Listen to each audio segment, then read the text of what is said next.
नमस्कार दोस्तों, स्वागत है आपका हमारे यूट्यूब चैनल अपकमिंग टीचर में। आज हम EMRS 2025 के लिए JSA टायर 2 एग्ज़ाम के लिए उसका चैप्टर 2 करेंगे। चैप्टर 1 हम कर चुके हैं, इस पे हम JSA के मेंस का प्रिपरेशन करा रहे हैं EMRS का।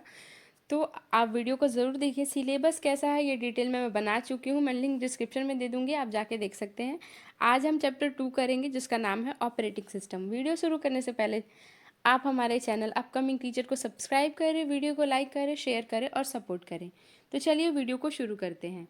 ये सारे टॉपिक्स हैं JSA टायर 2 के, जिसमें से मैं पहला करा चुकी हूँ फंडामेंटल्स ऑफ कंप्यूटर सिस्टम, दूसरा आज करा रही हूँ बेसिक ऑफ ऑपरेटिंग सिस्टम। तो चलिए वीडियो को शुरू करते हैं। Basic of operating system. देखिए, वीडियो शुरू करने से पहले मैं आपको बता दूं कि मैं आपको बिल्कुल बेसिक से ज़ीरो से पढ़ा रही हूं। एक बार सिलेबस कंप्लीट करने के बाद आपको मैं फिर से हाई लेवल का एक बार और प्रिपरेशन कराऊंगी, उसका MCQ भी लाऊंगी, एग्जाम में कैसे क्वेश्चंस आएंगे वैसे पैटर्न भी लाऊंगी, सब कुछ लेके आऊंगी। अभी मैं आपको बिल्कुल ज़ीरो से पढ़ा रही हूँ, क्योंकि जिनका बिल्कुल ग्रेजुएशन में या 12th में कंप्यूटर का बैकग्राउंड नहीं रहा है उनके लिए ये बिल्कुल डिफरेंट है, बिल्कुल डिफ़िकल्ट है।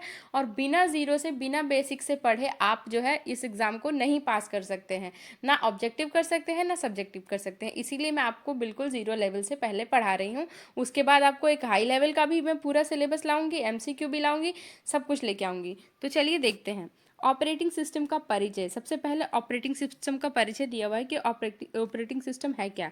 तो इसमें लिखा हुआ है कि ऑपरेटिंग सिस्टम एक सिस्टम सॉफ्टवेयर है जो उपयोगकर्ता और कंप्यूटर के हार्डवेयर के बीच संपर्क स्थापित करता है। यानी कि देखिए, ऑपरेटिंग सिस्टम जिसको शॉर्ट में OS भी बोलते हैं, ऑपरेटिंग सिस्टम वह मुख्य सॉफ्टवेयर होता है।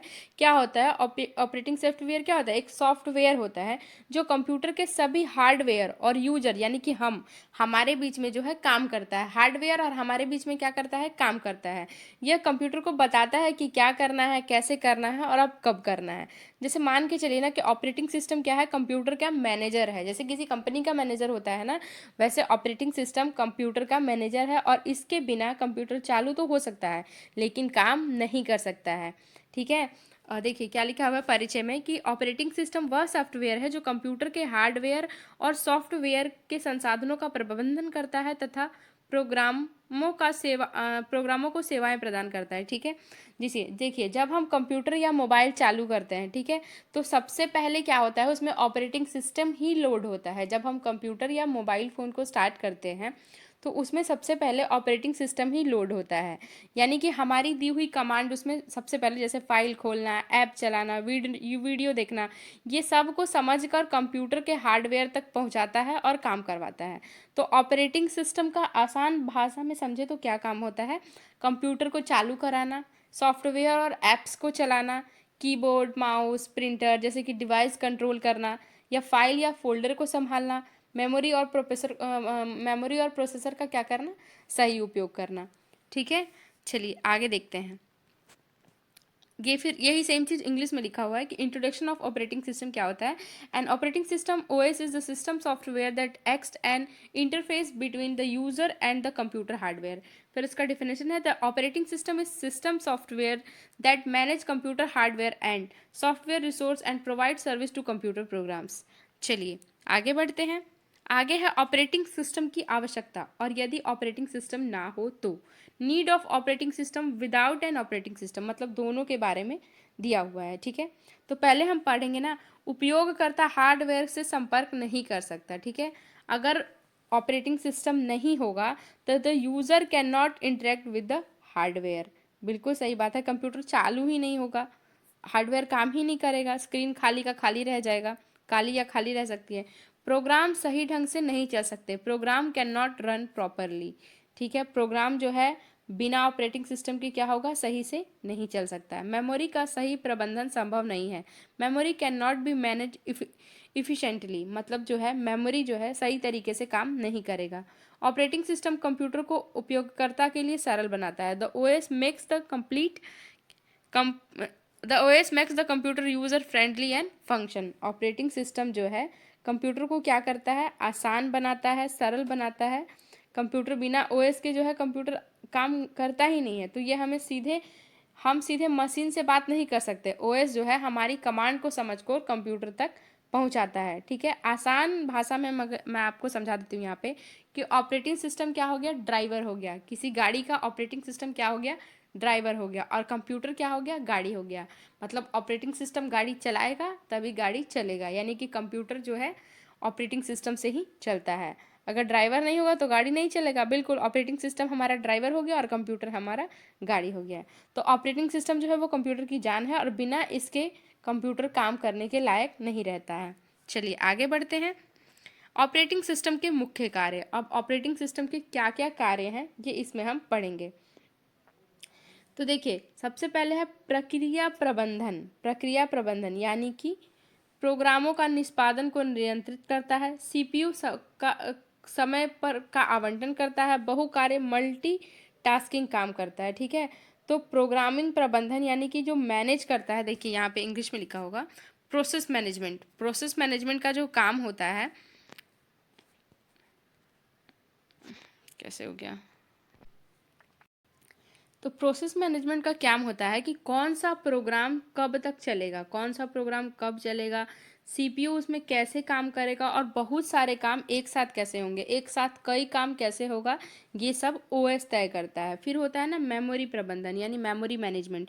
तो इसमें क्या होता है कि मेमोरी का आवंटन और मुक्त कराना। मतलब देखिए, उपयोग की गई और खाली मेमोरी का रिकॉर्ड रखना। मतलब किसी प्रोग्राम को कितनी मेमोरी चाहिए और काम खत्म होने पर मेमोरी को खाली करना है, यह काम कौन करता है, ओएस करता है। फिर हो गया फाइल मैनेजमेंट।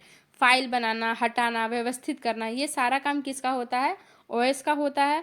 और डायरेक्टरी प्रबंधन मतलब सब चीज़ का रिकॉर्ड रखना, फाइल बनाना, सेव करना, खोलना, डिलीट करना, ये सारा काम किसका होता है, ओएस का होता है। फिर होता है डिवाइस प्रबंधन यानी डिवाइस मैनेजमेंट। इनपुट और आउटपुट उपकरणों को नियंत्रित करता है। क्या करता है, इनपुट और आउटपुट जितने भी हमारे उपकरण हैं उसको नियंत्रित करता है और डिवाइस ड्राइवर का उपयोग करता है। यानी कि क्या होता है, कीबोर्ड, माउस, स्पीकर, प्रिंटर, जो भी हमारा इनपुट और आउटपुट डिवाइस है उन सबको क्या करता है, सभी तरीके से चलाता है। फिर है सुरक्षा प्रबंधन यानी कि अनाधिकृत उपयोग से सुरक्षा। मतलब पासवर्ड, लॉक, यूजर, ओएस हमारे सारे डाटा को क्या करता है, सुरक्षित रहता है। ठीक है, यही चीज़ सिर्फ इंग्लिश में दिया हुआ है कि प्रोसेस मैनेजमेंट क्या होता है, manage execution program, allocate CPU time, handle multitasking, वही सारा चीज़ मैंने जो आपको बताया। फाइल मैनेज करता है, डिवाइस मैनेज करता है, सिक्योरिटी मैनेजमेंट करता है और मेमोरी मैनेजमेंट करता है। मतलब कि ऑपरेटिंग सिस्टम जो है वो कंप्यूटर के सभी कामों को नियंत्रित करता है। इसके बिना कंप्यूटर काम नहीं कर सकता है। चलिए आगे बढ़ते हैं। नेक्स्ट टॉपिक है ऑपरेटिंग सिस्टम के प्रकार यानी टाइप्स ऑफ ऑपरेटिंग सिस्टम। तो फर्स्ट दिया हुआ है एकल उपयोगकर्ता ऑपरेटिंग सिस्टम को एक समय में एक उपयोगकर्ता, जैसे MS DOS, single user operating system used by one user at time. Example होगा MS और DOS। इसका मतलब देखिए क्या होता है, इसके काम को एक समूह यानी एक बैच में किया जाता है। यूजर सीधे कंप्यूटर से बात नहीं करता। जैसे पुराने, जैसे मतलब आसान भाषा में समझिए कि एक समय में एक ही ऑपरेटिंग सिस्टम का हम यूज कर रहे हैं, जैसे कि माइक्रोसॉफ्ट हो गया, डॉस हो गया, ये सब का। फिर क्या होता है, बहु उपयोगकर्ता ऑपरेटिंग सिस्टम एक साथ कई उपयोग करता है। अलग अलग ऑपरेटिंग सिस्टम है ना, तो माइक्रोसॉफ्ट और डॉस क्या है, एक ही बार में काम करता है। लेकिन यूनिक्स जो है वो मल्टी यूज़र ऑपरेटिंग सिस्टम है। यूनिक्स क्या है, मल्टी यूज़र ऑपरेटिंग सिस्टम है। और ये क्या करता है ना, बहुत सारा काम एक साथ करता है। जैसे एक साथ कई काम किए जा सकते, जैसे आप गाना भी सुन रहे हो और विंडोज़ भी चला रहे हो और मैकोस भी चला रहे हो, सब कर रहे हो। ठीक है, उसके बाद है बैच ऑपरेटिंग सिस्टम, कार्य समूह में निष्पादन। यानी कि batch operating system execute batch of job without interaction. मतलब आप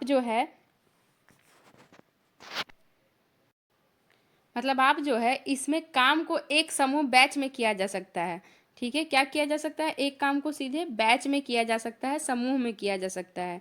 जैसे यूजर सीधे कंप्यूटर से बात नहीं करता, पुराने समय में बड़े बड़े कंप्यूटर होते थे ना, तो बैच में कार्यों का निष्पादन किया जाता था। उसके बाद है समय समय साझाकरण ऑपरेटिंग सिस्टम, सीपीयू का समय का विभाजन। यानी कि time sharing operating system, multiple user share CPU time. यानी देखिए, इसमें एक यूजर एक साथ एक कंप्यूटर का उपयोग कर सकते हैं। हर यूजर को थोड़ा थोड़ा समय दिया जाता है। टाइम शेयरिंग ऑपरेटिंग सिस्टम में हर यूजर को क्या है, थोड़ा थोड़ा समय दिया जा सकता है। उसके बाद है रियल टाइम ऑपरेटिंग सिस्टम, तत्काल प्रक्रिया देने वाला सिस्टम, चिकित्सा और रक्षा उपयोग करने वाला सिस्टम। यानी कि तुरंत और सही समय पर परिणाम देता है। ये ऑपरेटिंग सिस्टम क्या करता है, तुरंत और सही समय पर परिणाम देता है, जहाँ देरी नहीं होती, जैसे कि एटीएम हो गया, एटीएम मशीन हो गया, रोबोट मशीन हो गया, मेडिकल मशीन हो गया, ये सब क्या होता है, तुरंत जो है परिणाम देता है। आगे देखते हैं, आगे है एग्जाम्पल्स ऑफ ऑपरेटिंग सिस्टम। तो ऑपरेटिंग सिस्टम का एग्जाम्पल क्या क्या होता है, तो जो विंडोज़ होता है वो ऑपरेटिंग सिस्टम होता है, लिनक्स होता है वो ऑपरेटिंग सिस्टम होता है, मैकोस होता है वो ऑपरेटिंग सिस्टम होता है, यूनिक्स होता है वो ऑपरेटिंग सिस्टम होता है, एंड्रॉयड होता है वो ऑपरेटिंग सिस्टम होता है। तो एंड्रॉयड जो है वो मोस्ट पॉपुलर है किसके लिए, मोबाइल के लिए। एंड्रॉयड जो है मोबाइल का ऑपरेटिंग सिस्टम होता है, एंड्रॉयड जो है मोबाइल का ऑपरेटिंग सिस्टम होता है। एक iOS होता है, वो किसका होता है, एप्पल आईफोन का ऑपरेटिंग सिस्टम होता है iOS। ठीक है, और भी बहुत सारे होते हैं, जैसे विंडोज सर्वर होता है, VX वर्क होता है, ये सारे जो है बहुत सारे क्या हैं, ऑपरेटिंग सिस्टम के एग्जाम्पल हैं। तो ये सारा जो है सेकंड टॉपिक मैं आपको क्लियर करा दी हूँ, उम्मीद है आपको समझ में आया होगा बिल्कुल बेसिक से। अगर आपको वीडियो अच्छा लगे तो हमारे चैनल को सब्सक्राइब ज़रूर करिए, वीडियो को लाइक ज़रूर करिए, वीडियो को शेयर ज़रूर कीजिए। मिलते हैं नेक्स्ट वीडियो में, तब तक के लिए धन्यवाद।